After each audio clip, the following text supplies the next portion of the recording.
ഈ അടുത്ത കാലത്ത് നടന്നൊരു സംഭവം പറയാം. NRA ആയിട്ടുള്ള ഒരാൾക്ക് എൻഫോഴ്സ്മെൻറ്റ് ഡയറക്ടറിൽ നിന്ന്, നമ്മൾ കോമൺലി പറയുന്ന EDന്ന് ഒരു നോട്ടീസ് വരുന്നു. അദ്ദേഹം അഗ്രികൾച്ചർ ലാൻഡ് വാങ്ങിച്ചിട്ടുണ്ട്. അതിൻ്റെ എക്സ്പ്ലനേഷൻ ചോദിച്ചിട്ടാണ് നോട്ടീസ് വന്നിരിക്കുന്നത്. അപ്പോൾ നോക്കി വന്നപ്പോൾ ഏകദേശം ഒരു 5 ലക്ഷം താഴെയിലുള്ള ഒരു ട്രാൻസാക്ഷനാണ്. അവസാനം നല്ലൊരു എമൗണ്ട് പെനാൽറ്റി അടച്ചിട്ടാണ് അദ്ദേഹത്തിന് അത് ക്ലോസ് ചെയ്യേണ്ടതായിട്ട് വന്നത്. അപ്പോൾ NRA ആയിട്ടുള്ള ആളുകൾ ശ്രദ്ധിക്കേണ്ട ഒരുപാട് കാര്യങ്ങൾ ഇതേപോലെ ഫെമ ആയിട്ട് റിലേറ്റഡ് ആയിട്ട്, അല്ലെങ്കിൽ ഇൻകം ടാക്സ് ആയിട്ട് റിലേറ്റഡ് ആയിട്ട്, അല്ലെങ്കിൽ ഷെയർ ട്രേഡിങ്, ബാങ്ക് അക്കൗണ്ട് ഒക്കെ ആയിട്ട് റിലേറ്റഡ് ആയിട്ട് ഒരുപാട് കാര്യങ്ങളുണ്ട്. ഹായ്, ഞാൻ Subin VR, chartered accountant. Income ടാക്സുമായി ബന്ധപ്പെട്ട് മലയാളത്തിൽ ഏറ്റവും കൂടുതൽ വീഡിയോസ് ഉള്ളത് നമ്മുടെ ചാനലിലാണ്. അപ്പോൾ ചാനൽ ഇതുവരെ സബ്സ്ക്രൈബ് ചെയ്യാത്തവർ തീർച്ചയായിട്ടും സബ്സ്ക്രൈബ് ചെയ്യുക. ഫോറിൻ എക്സ്ചേഞ്ച് മാനേജ്മെൻറ്റ് ആക്ട് പ്രകാരം NRA ആയിട്ടുള്ള ഒരാൾക്ക് ചില ട്രാൻസാക്ഷൻ നടത്താനായിട്ട് റെസ്ട്രിക്ഷൻസ് ഉണ്ട്. അതായത് ഒരു NRAക്ക് അഗ്രികൾച്ചർ ലാൻഡ് വാങ്ങിക്കാനായിട്ട് പറ്റില്ല. പ്ലാന്റേഷൻ അല്ലെങ്കിൽ ഫാം ഹൗസ് ഇതൊന്നും NRA സ്റ്റാറ്റസിൽ ഇരുന്നുകൊണ്ട് വാങ്ങിക്കാനായിട്ട് പറ്റില്ല. മാത്രമല്ല ചിറ്റ്സ് കമ്പനികളിൽ അല്ലെങ്കിൽ നിധി കമ്പനികളിലൊന്നും ഷെയർ ഹോൾഡിംഗ് പാടില്ല. അതായത് ഒരു ഇൻവെസ്റ്റ്മെൻറ്റ് പാടില്ല എന്നർത്ഥം. എന്ന് വിചാരിച്ച് ഒരു കുറിക്കമ്പനിയിൽ ഒരു കുറി തുടങ്ങാനായിട്ട് റെസ്ട്രിക്ഷൻസ് ഒന്നുമില്ല. നമ്മളുടെ ഇവിടെ പ്രവാസി ചിട്ടി, KSFയുടെ പ്രവാസി ചിട്ടി വളരെ പോപ്പുലർ ആയിട്ടുള്ളൊരിതാണ്. അപ്പോൾ അതിൽ ഒരു ചിട്ടി ചേരുന്നതിനൊന്നും റെസ്ട്രിക്ഷൻ ഇല്ല. പക്ഷേ ഒരു ചിട്ടി കമ്പനി ഉണ്ടെന്നുണ്ടെങ്കിൽ അവിടെ ഇൻവെസ്റ്റ് ചെയ്യാനായിട്ട് റെസ്ട്രിക്ഷൻ ഉണ്ട്. ഈ ബാങ്ക് അക്കൗണ്ട് ഓപ്പറേഷനുമായി ബന്ധപ്പെട്ട് RBIയുടെ കുറച്ച് ഗൈഡ് ലൈൻ ഉണ്ട് NRIസുമായി ബന്ധപ്പെട്ടിട്ട്. അതായത് NRA ആയിട്ടുള്ള ഒരാൾക്ക് 3 ടൈപ്പ് ഓഫ് അക്കൗണ്ടുകൾ മാത്രമാണ് ഓപ്പറേറ്റ് ചെയ്യാനായിട്ട് പറ്റുള്ളൂ. ഒന്ന് NRO അക്കൗണ്ടുകൾ, അതായത് നോൺ റെസിഡൻസ് ഓർഡിനറി അക്കൗണ്ട്. മറ്റൊന്ന് NRE അക്കൗണ്ടുകൾ, നോൺ റെസിഡൻസ് എക്സ്റ്റേണൽ അക്കൗണ്ട്. മറ്റൊന്നുള്ളത് FCNR അക്കൗണ്ടുകൾ, അതായത് ഫോറിൻ കറൻസി അക്കൗണ്ടുകൾ. ഇപ്പോൾ ഈ 3 ടൈപ്പ് അക്കൗണ്ടുകൾ മാത്രമാണ് ഒരു NRA ആയിട്ടുള്ള ഒരാൾക്ക് ഓപ്പറേറ്റ് ചെയ്യാനായിട്ട് സാധിക്കുകയുള്ളൂ. പക്ഷേ പല ആളുകളും NRA ആയതിനു ശേഷവും പണ്ടത്തെ അവർ മുമ്പ് ഹോൾഡ് ചെയ്യുന്ന സാധാരണ അക്കൗണ്ടുകൾ, സാധാരണ സേവിങ്സ് അക്കൗണ്ടുകൾ കണ്ടിന്യൂ ചെയ്യാറുണ്ട്. അപ്പോൾ ഇത് RBIയുടെ പോളിസിക്ക് എക്സാക്ട്ലി എഗെയിൻസ്റ്റ് ആണ്. അപ്പോൾ NRA ആയിട്ടുള്ള ഒരാളാണെന്നുണ്ടെങ്കിൽ, നിങ്ങൾ NRA ആണെന്നുണ്ടെങ്കിൽ തീർച്ചയായിട്ടും നിങ്ങൾ ഈ 3 ടൈപ്പ് അക്കൗണ്ടുകൾ മാത്രമാണ് ഓപ്പറേറ്റ് ചെയ്യാനായിട്ട് സാധിക്കുകയുള്ളൂ. അതുമാത്രമല്ല, നിങ്ങൾക്ക് സാധാരണ അക്കൗണ്ടുകൾ ഉണ്ടെന്നുണ്ടെങ്കിൽ അത് എത്രയും പെട്ടെന്ന് തന്നെ ക്ലോസ് ചെയ്യേണ്ടതായിട്ടുണ്ട്.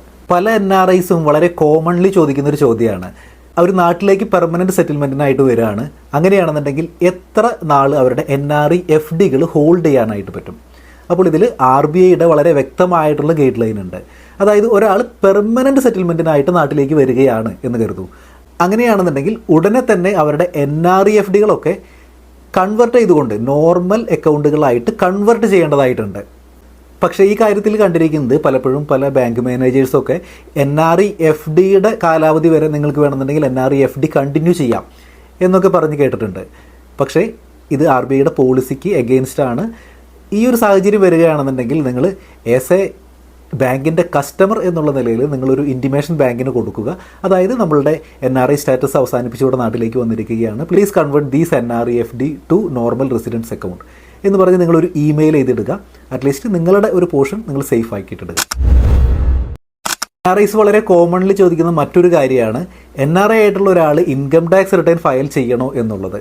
ഒരു NRIക്ക് നാട്ടിലെ വരുമാനം 3 ലക്ഷം രൂപയിൽ കൂടുതലുണ്ട് എന്ന് കരുതും. അങ്ങനെയാണെന്നുണ്ടെങ്കിൽ അദ്ദേഹം മാൻഡേറ്ററി ആയിട്ട് ഇൻകം ടാക്സ് റിട്ടേൺ ഫയൽ ചെയ്യേണ്ടതായിട്ടുണ്ട്. ഒരു പക്ഷേ നാട്ടിൽ റെൻ്റൽ ഇൻകം അല്ലാന്നുണ്ടെങ്കിൽ NRO അക്കൗണ്ടിലെ പലിശ വരുമാനം ഇതെല്ലാം കൂടിയിട്ട് 3 ലക്ഷം രൂപയിൽ കൂടുതലുണ്ടെങ്കിൽ മാത്രം ഇൻകം ടാക്സ് റിട്ടേൺ ഫയൽ ചെയ്താൽ മതി. ഒരു NRI ക്യാപിറ്റൽ മാർക്കറ്റിൽ ഇൻവെസ്റ്റ് ചെയ്യുന്നുണ്ടെന്നുണ്ടെങ്കിൽ പലപ്പോഴും ഇൻകം ടാക്സ് റിട്ടേൺ മാൻഡേറ്ററി ആയിട്ട് ചെയ്യേണ്ടി വരാറായിട്ടുണ്ട്. കാരണം എന്ന് വെച്ച് കഴിഞ്ഞാൽ NRIയുടെ ക്യാപിറ്റൽ ഗെയിൻ, അതായത് ലോങ് ടൈം ക്യാപിറ്റൽ ഗെയിൻ ആയാലും ഷോർട്ട് ടൈം ക്യാപിറ്റൽ ഗെയിൻ ആയാലും അതിന് ബേസിക് എക്സംഷൻ ലിമിറ്റ് ഒന്നുമില്ല. ഉദാഹരണത്തിന് 1 ലക്ഷം രൂപയാണ് ഒരു NRIക്ക് ഷോർട്ട് ടൈം ക്യാപിറ്റൽ ഗെയിൻ വരുന്നത് എന്ന് കരുതും. അങ്ങനെയാണെന്നുണ്ടെങ്കിൽ ഇപ്പോൾ പുതിയ ബഡ്ജറ്റ് പ്രകാരം 20% ടാക്സ് റേറ്റ്. 20,000 രൂപ അദ്ദേഹം ടാക്സ് അടയ്ക്കേണ്ടതായിട്ട് വരും. അപ്പോൾ ഈ സാഹചര്യത്തിൽ അദ്ദേഹം മാൻഡേറ്ററി ആയിട്ട് റിട്ടേൺ ഫയൽ ചെയ്യേണ്ടതായിട്ട് വരും. അതുമാത്രമല്ല NRIs മറ്റൊരു കാര്യം ആലോചിക്കുന്നത്, ഞങ്ങളുടെ ഇൻകത്തിനെല്ലാം TDS പിടിച്ചിട്ടുണ്ട്. പലപ്പോഴും NRO അക്കൗണ്ടിൽ TDS പിടിച്ചിട്ടുണ്ടായിരിക്കാം, അല്ലെങ്കിൽ ഷെയർ ട്രേഡിങ്ങിൽ ട്രാൻസാക്ഷൻസിനെല്ലാം TDS പിടിച്ചിട്ടുണ്ടായിരിക്കും. പിന്നെ എന്തിനാണ് ഇൻകം ടാക്സ് റിട്ടേൺ ഫയൽ ചെയ്യുന്നത് എന്നാണ് പല ആളുകളും വിചാരിക്കുന്നത്. പക്ഷേ ഇതൊരു തെറ്റിദ്ധാരണയാണ്. കാരണം പലപ്പോഴും പല സാഹചര്യങ്ങളിലും NRIs income tax return file ചെയ്യുകയാണെന്നുണ്ടെങ്കിൽ മിക്കവാറും ഈ TDS പിടിച്ചത് റീഫണ്ട് വരാനായിട്ട് സാധ്യതയുണ്ട്. പലപ്പോഴും ഫുൾ എമൗണ്ട് അല്ലെങ്കിലും നല്ലൊരു എമൗണ്ട് TDS റീഫണ്ടായിട്ട് വരാനായിട്ട് സാധ്യതയുണ്ട്. പലപ്പോഴും പ്രവാസി ഡിവിഡൻഡ് സ്കീമിലെ TDS പിടിച്ചത്, അല്ലെങ്കിൽ NRO അക്കൗണ്ടിലെ TDS പിടിച്ചത്, റിയൽ എസ്റ്റേറ്റ് ട്രാൻസാക്ഷനുമായി ബന്ധപ്പെട്ട് TDS പിടിച്ചത്, ഇതെല്ലാം ഇൻകം ടാക്സ് റിട്ടേൺ ഫയൽ ചെയ്യുകയാണെന്നുണ്ടെങ്കിൽ മിക്കവാറും റീഫണ്ട് ആയിട്ട് വരാനായിട്ട് സാധ്യതയുണ്ട്. അപ്പോൾ NRIയുടെ കേസിൽ എപ്പോഴും ഇൻകം ടാക്സ് റിട്ടേൺ ഫയൽ ചെയ്യുന്നത് പലപ്പോഴും ഗുണകരമായിട്ട് വരാനായിട്ട് വളരെയധികം സാധ്യതയുണ്ട്. മറ്റൊരു കാര്യമുള്ളത്, NRIs കാർ വാങ്ങിക്കുമ്പോൾ പലപ്പോഴും TCS അടക്കം കൊടുക്കേണ്ടി വരാറുണ്ട്. ഉദാഹരണത്തിന് 10 ലക്ഷം രൂപയിൽ കൂടുതൽ വിലയുള്ള കാറാണെന്നുണ്ടെങ്കിൽ TCS അപ്ലിക്കബിൾ ആണ്. 16 ലക്ഷം രൂപയുടെ കാറാണെന്നുണ്ടെങ്കിൽ 16,000 രൂപ TCS ആയിട്ട് അടയ്ക്കേണ്ടതായിട്ട് വരും. ഈ NRIക്ക് നാട്ടിൽ പ്രത്യേകിച്ച് വരുമാനമൊന്നും ഉണ്ടായിരിക്കില്ല. അപ്പോൾ ഇവർ കൃത്യസമയത്ത് ഇൻകം ടാക്സ് റിട്ടേൺ ഫയൽ ചെയ്യുകയാണെന്നുണ്ടെങ്കിൽ ഈ 16,000 രൂപ റീഫണ്ടായിട്ട് വരാനായിട്ട് സാധ്യതയുണ്ട്. ഈ ക്യാപിറ്റൽ മാർക്കറ്റ് ട്രാൻസാക്ഷനുമായി ബന്ധപ്പെട്ട് NRIസിന് ചില റെസ്ട്രിക്ഷൻസ് കൊണ്ടുവന്നിട്ടുണ്ട്. RBIയുടെ റെഗുലേഷൻ പ്രകാരം NRI ആയിട്ടുള്ള ഒരാൾക്ക് ഇൻട്രാഡേ ട്രേഡിംഗ് ചെയ്യാനായിട്ട് സാധിക്കില്ല.